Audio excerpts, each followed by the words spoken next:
संन्यास आश्रम का वर्णन। व्यास जी कहते हैं, संन्यास की दीक्षा लेते समय एक दिन में पूरा होने वाला यज्ञ करके अपना संपूर्ण धन दक्षिणा में दे डाले। फिर आत्मा का ही यजन, आत्मा में ही प्रेम और आत्मा के ही साथ क्रीड़ा करे। सब प्रकार से आत्मा का ही आश्रय ले। अग्निहोत्र की अग्नियों को आत्मा में आरोपित करके समस्त संग्रहों का परित्याग करते, अथवा तुरंत संपन्न किए जाने वाले ब्रह्म यज्ञ आदि यज्ञों तथा 10 पौर्णमास आदि इष्टियों का तब तक पालन करता रहे जब तक आत्मयज्ञ का अभ्यास न हो जाए। आत्मयज्ञ की विधि यूं है: अपने हृदय को गार्हपत्य, मन को अनुवाहरण्य पचन और मुख को आवनीय अग्नि मानकर तीनों अग्नियों को अपने शरीर में ही स्थापित करे। फिर देहपात होने तक प्राणाग्निहोत्र की विधि से यजन करता रहे। सन्यासी अन्न की निंदा न करके यजुर्वेद के प्राणायाम स्वाहा आदि मंत्रों का उच्चारण करता हुआ पहले अग्नि के 5 ग्रास ग्रहण करे। फिर आचमन के पश्चात मौन पूर्वक शेष अन्न भोजन करे।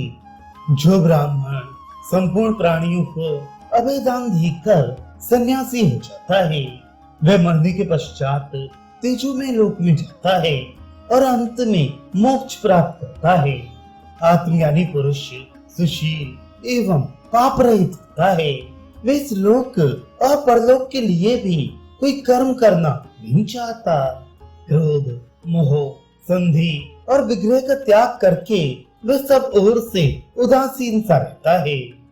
जो अहिंसा आदि यमों और शौच, संतोष आदि नियमों का पालन करने में कभी कष्ट का अनुभव नहीं करता, तथा संन्यास आश्रम का विधान करने वाले शास्त्रीय वचन के अनुसार त्याग में अग्नि में अपने सर्वस्व की आहुति करने में उत्साह दिखाता है, उसे इच्छा अनुसार गति मुक्ति प्राप्त होती है। ऐसे जितेंद्रिय एवं धर्मपरायण आत्मज्ञानी की मुक्ति के विषय में तनिक भी संदेह के लिए स्थान नहीं है। जो आत्म तत्व का साक्षात करके एकाकी विचरता रहता है, वह सर्वव्यापी होने के कारण ना तो स्वयं किसी का त्याग करता है और न दूसरे ही उसका त्याग करते हैं। सन्यासी कभी अग्नि में हवन ना करे, घर या मठ बनाकर ना रहे, केवल भिक्षा लेने के लिए गांव में जाए और दूसरे दिन के लिए अन्न संग्रह न करे। वह चित्त वृत्तियों को रोके, हल्का और नियमानुकूल भोजन करे। दिन रात में केवल एक बार अन्न ग्रहण करे।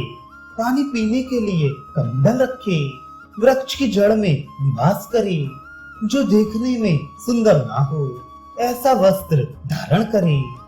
किसी को साथ ना रखे और सब प्राणियों की उपेक्षा करे। ये सब सन्यासी के लक्षण हैं।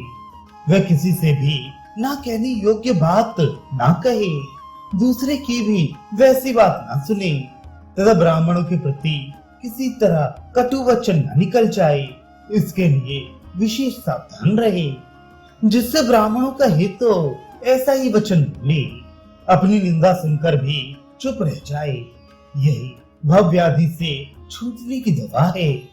जो अपने सर्वव्यापी स्वरूप से स्थित होने के कारण अकेले ही संपूर्ण आकाश में परिपूर्ण सा हो रहा है, तथा जो नाम रूप में मिथ्या बुद्धि रखने के कारण लोगों से भरे हुए स्थान को भी सूना समझता है, उसे ही देवता लोग ब्राह्मण ब्रह्म ज्ञानी मानते हैं। जो जिस किसी भी वस्त्र वल्कल आदि वस्तु से अपना शरीर ढक लेता है, समय से जो कुछ रूखा सूखा मिल जाता है उसे ही भोजन करता है, और जहाँ कहीं स्थान मिल जाए वहीं सो रहता है।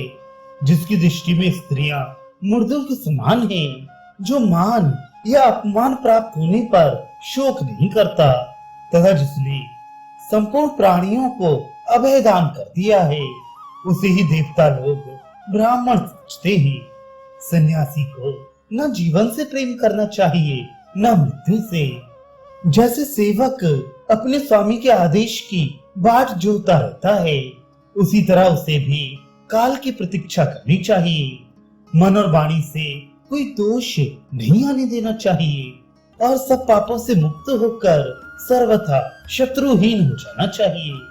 जिसे ऐसी स्थिति प्राप्त हो गई है उसे संसार में क्या भय है।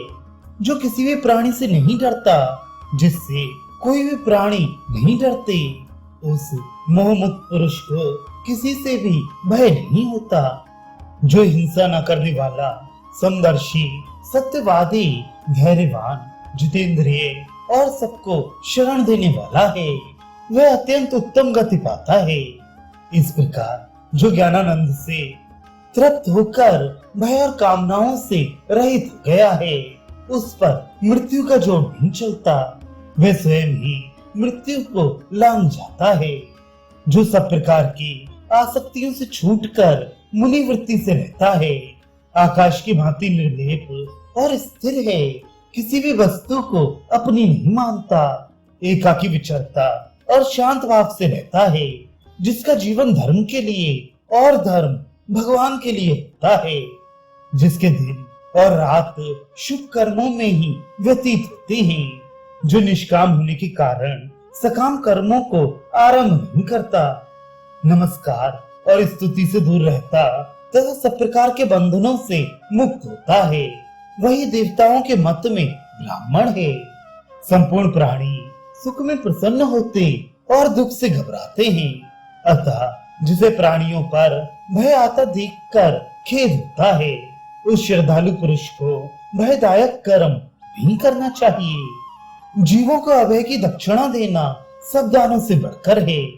जो पहले से ही हिंसा का त्याग कर देता है, वह सब प्राणियों से निर्भय होकर मोक्ष प्राप्त करता है।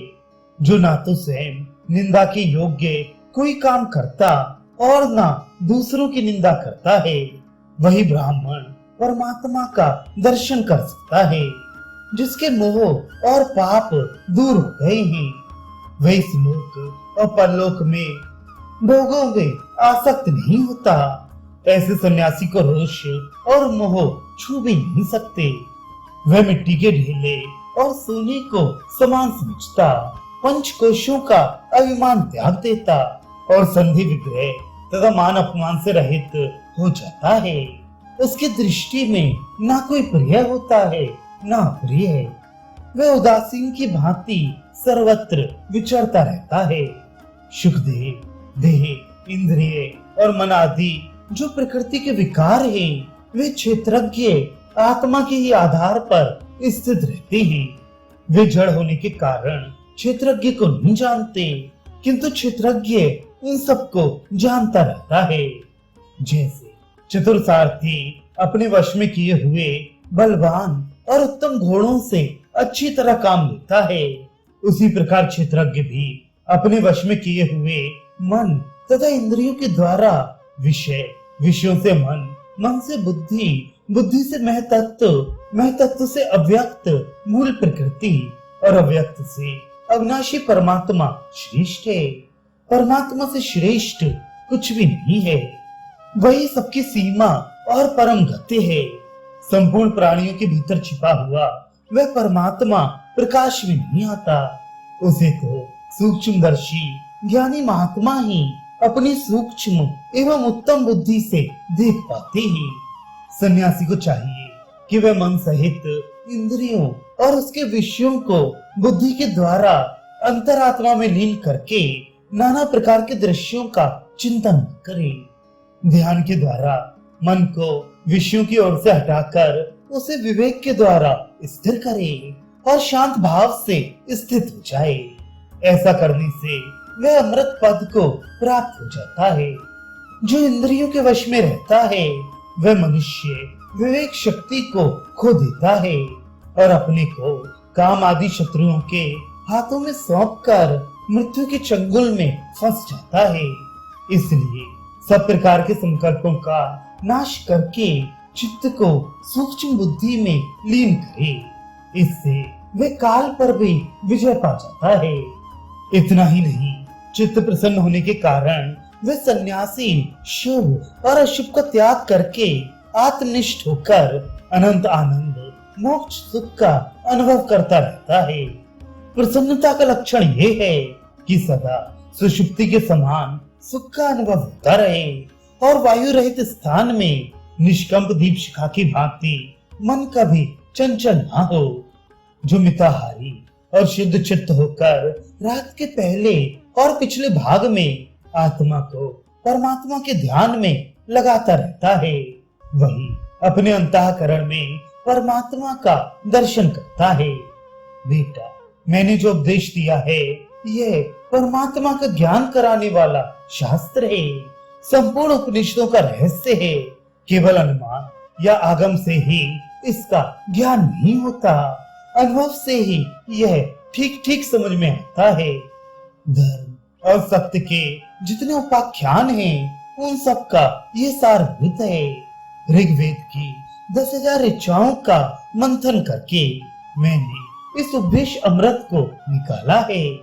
जैसे दही से मक्खन निकलता और काष्ठ से आग प्रकट होती है, उसी प्रकार मैंने वेद से तुम्हारे लिए इस ज्ञान को निकाला है।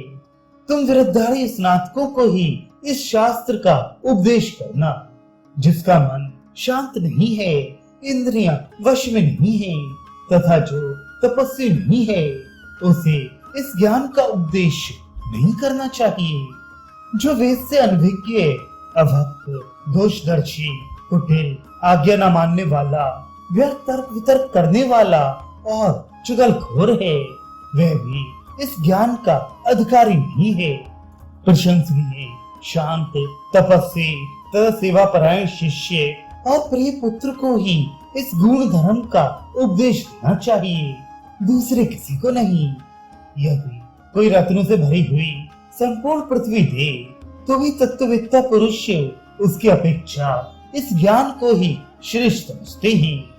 अब मैं तुम्हारे प्रश्न के अनुसार इससे भी गुण अध्यात्म ज्ञान का उपदेश करूंगा, जो मानवीय ज्ञान से बाहर है, जिसे महर्षि ही जानते हैं तथा जिसका संपूर्ण उपनिषदों में वर्णन किया गया है। इस समय तुम्हें जो वस्तु सर्वश्रेष्ठ जान पड़ती हो तथा जिसके विषय में तुम्हारे मन में संदेह रहा हो, उसे पूछो और उसके उत्तर में मैं जो कुछ कहूँ उसे ध्यान देकर सुनो।